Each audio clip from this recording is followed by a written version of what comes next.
Hey guys, Eric Coops here, personal trainer at Functional Aesthetics CC. In today's video, I want to kind of discuss a controversy that's probably been going on for probably the last 10 years, or at least as far as I've known about it. And that is like the difference between functional fitness and traditional fitness, right? So the functional fitness crowd, you know, would be bashing doing bench presses and deadlifts and squats and things like that because they're not functional, right? They feel like, especially the bench press, it doesn't transition well over to everyday life because you're leaving the core muscles out and things like that. And in this video, I'm going to kind of give you my take on that. Obviously, the name of my business is Functional Aesthetics, right? So I like the aesthetic aspect of like the traditional type of training, like bodybuilding and things like that, where you're training specifically to make your body look a certain way. And then there's also the functional side of things too. And so basically how I blend those two together in my business. And just to let you know ahead of time, I don't think either one is bad, but I do think that each one has its specific design, specific purpose. And I also think that there's also a way to train in which to maximize both so that you move well, you not only look good, but you also move well as and are as athletic as possible as well. So without further ado, we'll get into the video and I'll discuss a couple things, lay the foundation basically behind the theory behind traditional training, and then also the theory behind functional training, or at least my philosophy when it comes to functional training, what I believe is functional exercise.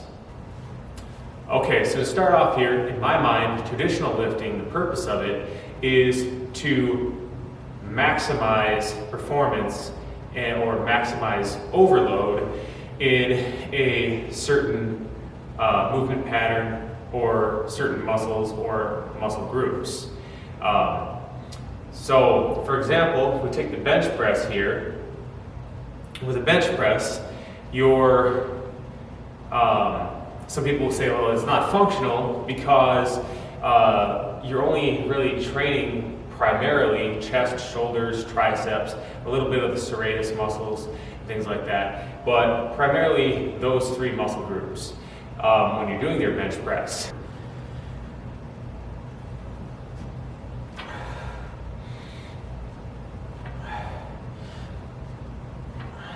And when you think about real life movements in sports, what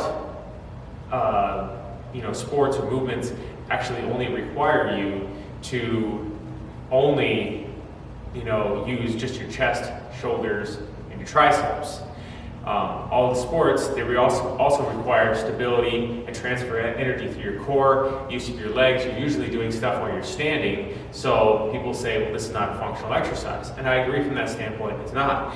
However, if you are a power lifter or you're a bodybuilder, right? Let's talk about bodybuilding first. So if you're a bodybuilder and your goal is to build a bigger chest, then you're gonna need to progressively overload over time, so in the beginning, if you just do a lot of push-ups, you'll probably be able to achieve some level of growth in your chest. But at some point, the push-up is going to stop working because there's not enough. You're going to have to do so much high volume, it's going to be essentially like running, right? And nobody really gets big muscles from going out and running. You build endurance in your muscles, but the muscles don't grow larger because there's not this progressively increase in intensity and overload taxing the muscles. That being said, when you're doing a push-up, now push-up is functional because you have to use almost most of the muscles in your body to some degree while you're doing the push-up. But the problem is, the limiting factor of the push-up is that all those muscles have to be just as fit as the chest, triceps, and the shoulders, and if any of them is not, then you're going to start, that's going to be the limiting factor, and you're not going to be able to effectively overload those muscles. So I believe that you should do a combination of both, so you maximize, get the best of both worlds, when you're training. Okay, so let's talk about functional fitness. So when I talk about functional fitness, I don't mean that the exercise that you're doing should exactly mimic everything that you're doing in real life setting, right? You don't need to, for it to be functional, for example, you don't need to be shoveling or walking up a set of stairs or something like that, but you should be using movement patterns that are similar to those. And now the body works in what are called in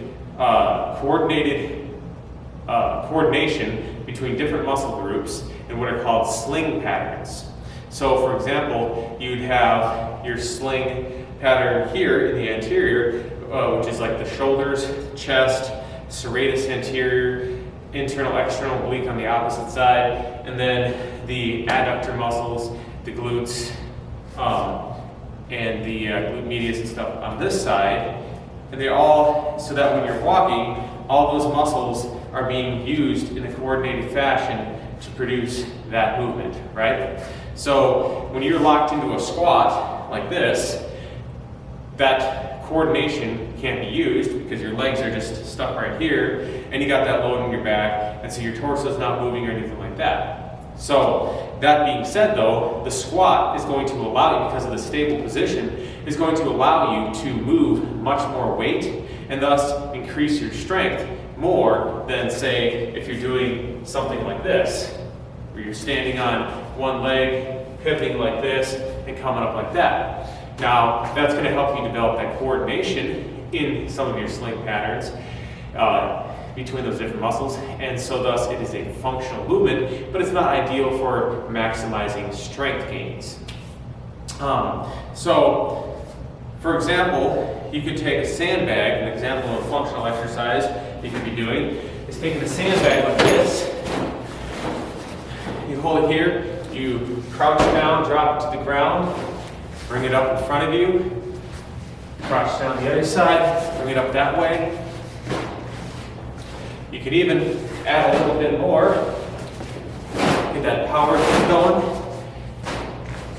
You see how doing this, not only is this stretching out, developing that potential energy, and then I have to push through this leg, and then these muscles have to contract to rotate the body around, and it's all coordinated in that fashion. So other movements you can utilize would be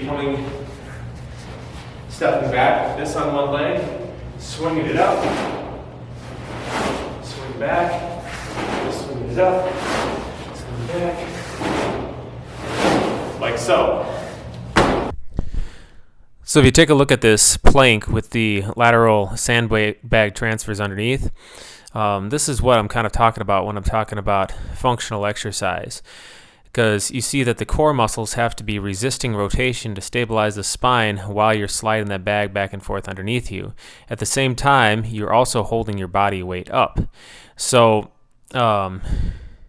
whereas when you're performing bench presses or exercises on a machine, you're not getting that rotational effect. Yes, they'll get you stronger, but they're not necessarily very transferable over to real life movement patterns.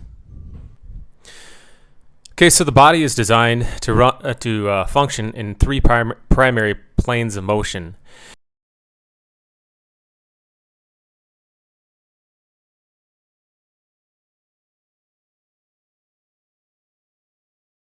So you have the sagittal plane, which is primarily concerned with flexion and extension and bending. So like you can see here in the video. Then you have the frontal plane, which is concerned with lateral movements like lunging to the side bending, things like that. And then you have the transverse plane, which has to do with rotational movements.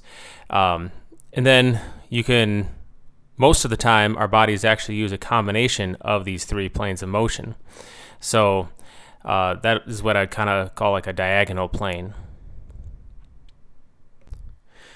As you can see in this video here, I'm using a combination of all three. So on the back swing, I'm working in that transverse to frontal plane, so a diagonal plane there.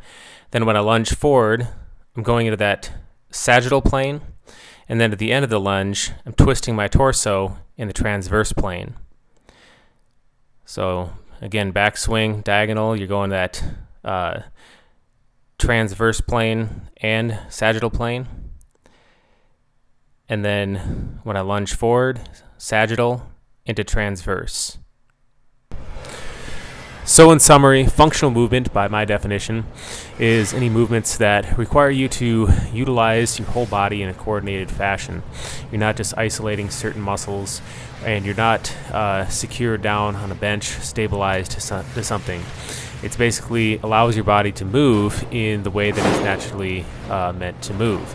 Not that it's going to exactly mimic exercises or things that you do in your day-to-day life, but it is going to it's going to improve your performance in the primary planes of motion of the human body, as well as diagonal motions that are inherent in all functional movement. With that being said, I don't think that you should throw out traditional movements, because as I stated earlier, their purpose is for optimal performance in a specific movement pattern, or to maximize hypertrophy or muscle growth in certain muscles and muscle groups. Therefore, if you're a bodybuilder or a power lifter, these are great exercises, or if you're just trying to grow stronger overall. But as I stated at the beginning of the video, you should not leave out the also more functional style of training, and that's why I call it functional aesthetics and believe in combining traditional and functional movement styles.